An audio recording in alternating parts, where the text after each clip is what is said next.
के नज़र में नहीं आते हैं।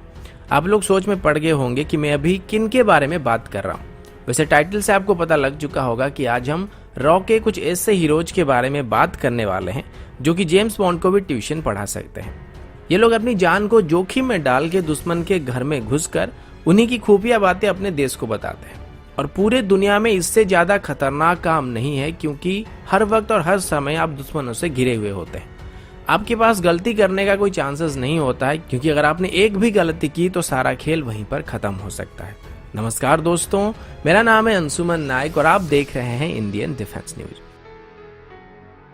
तो आज की हमारी इस वीडियो में हम भारत की टॉप 5 जासूसों के बारे में बात करने वाले हैं। इस लिस्ट में सबसे पहले जो नाम आता है वो सरस्वती राजामणि जी का है और इनको भारत की सबसे पहली जासूस में से एक कहा जाता है। इनका जन्म रंगून में हुआ था, जो कि अभी म्यांमार में है। इनके पिताजी उस वक्त एक गोल्ड माइन के ओनर थे और साथ ही वो इंडिया की फ्रीडम मूवमेंट के एक डाई हार्ड सपोर्टर भी थे। अब सबको पता होगा कि स्वतंत्रता संग्राम में उस वक्त दो पहलू थे। एक तरफ अपने गांधी जी थे जो कि अहिंसा को अस्त्र बनाकर जंग लड़ने की कोशिश कर रहे थे, और दूसरी तरफ अपने नेताजी सुभाष चंद्र बोस जी थे जिनका ये मानना था कि भीख में कभी भी आज़ादी नहीं मिल सकती है, इसके लिए हमको लड़ना पड़ेगा और इसके लिए खून भी बहाना पड़ेगा। और उन्होंने ये आह्वान किया था कि तुम मुझे खून दो और मैं तुमको आज़ादी दूंगा। राजामणि जी उस वक्त नेताजी की इन्हीं बातों से काफ़ी प्रभावित हुए थे और उन्होंने 1942 में इंडियन नेशनल आर्मी ज्वाइन कर लिया था।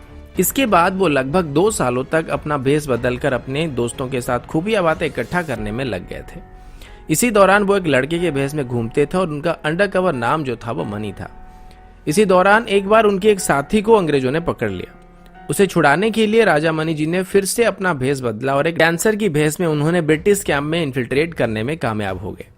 इसके बाद उनकी साथी जिस ब्रिटिश ऑफिसर की निगरानी में थे उनको ड्रग देकर बेहोश कर दिया और अपने साथी को वहां से छुड़ाने में कामयाब हो गए। इसी दौरान उन पर ब्रिटिश सोल्जर्स की तरफ से फायर भी किया गया था और उनकी पैर में गोली भी लग गई थी, लेकिन फिर भी वो वहां से बच के निकलने में कामयाब हो गई थी।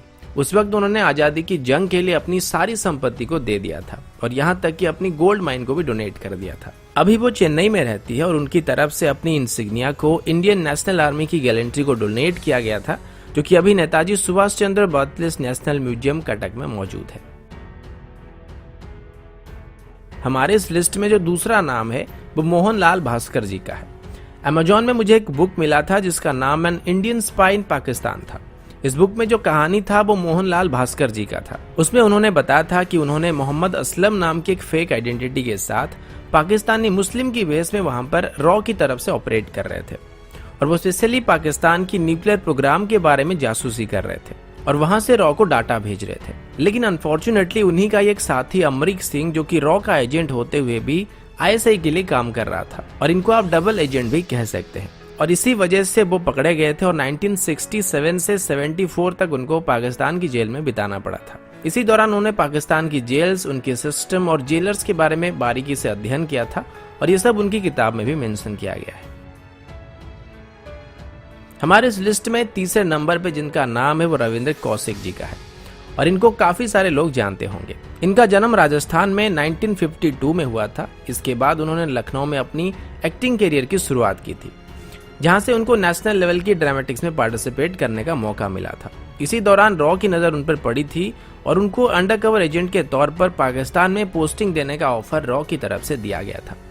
इसके बाद उनको करीब 2 साल तक जासूसी करने की ट्रेनिंग दी गई, जिसमें इस्लाम, उर्दू और पाकिस्तान में एक नॉर्मल आदमी की तरह रहने के तौर तरीके सिखाए गए थे। इसके बाद लगभग 23 साल की उम्र में उनको लॉ स्टूडेंट के तौर पर कराची यूनिवर्सिटी में दाखिला मिल गया था और फिर नबी अहमद साकिर नाम के साथ वो पाकिस्तान के मिलिट्री सर्विस में 1979 से 83 तक सर्विस कर रहे थे। इसी दौरान उन्होंने पाकिस्तान के कई खुफिया राज रॉ को पास किए थे और उनको भारत में ब्लैक टाइगर भी कहा जाता है। लेकिन 83 में एक लो लेवल की रॉ ऑपरेटिव को पाकिस्तान ने पकड़ लिया था, जिसने रविंद्र कौशिक जी के बारे में आईएसआई को बता दिया था। इसके बाद वो करीब 16 साल जेल में बितानी पड़ी और 2001 में टीबी और हार्ट डिजीज की वजह से उनकी मौत होने की खबर सामने आई थी। नंबर 4 में मैं जिनके बारे में बात करने वाला हूं उनको आप सब जानते हैं, क्योंकि अभी वो हमारे नेशनल सिक्योरिटी एडवाइजर है। जी हाँ, मैं अभी अजीत डोभाल जी के बारे में ही बात कर रहा हूँ। आप सब सोच रहे होंगे कि वो तो एक बहुत ही बड़े पद पर है, लेकिन वो ग्राउंड लेवल में भी उतना ही स्ट्रांग है, सबसे पहले उन्होंने आईपीएस ऑफिसर के तौर पर केरला पुलिस को ज्वाइन किया था, जहां पर वो मुस्लिम कम्युनिटी के खिलाफ चल रहे वायलेंस को खत्म करने में एक बहुत बड़ा योगदान दिया था। उसके बाद 70 से लेकर 2000 तक अजीत डोभाल काफी सारे अंडरकवर इंटेलिजेंस ऑपरेशन में शामिल थे।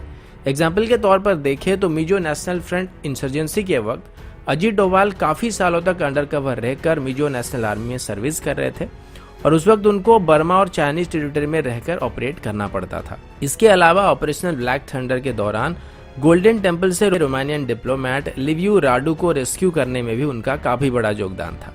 साथ ही सिक्किम को भारत में मिलाने भी उनका काफी बड़ा योगदान रहा है और इन सब कारणों की वजह से उनको भारत का जेम्स बॉन्ड भी कहा जाता है। आज की हमारी इस वीडियो में जो आखिरी स्पाई है उनका नाम सहमत खान है, जो कि उनकी आइडेंटिटी को छुपाते हुए रखा गया है।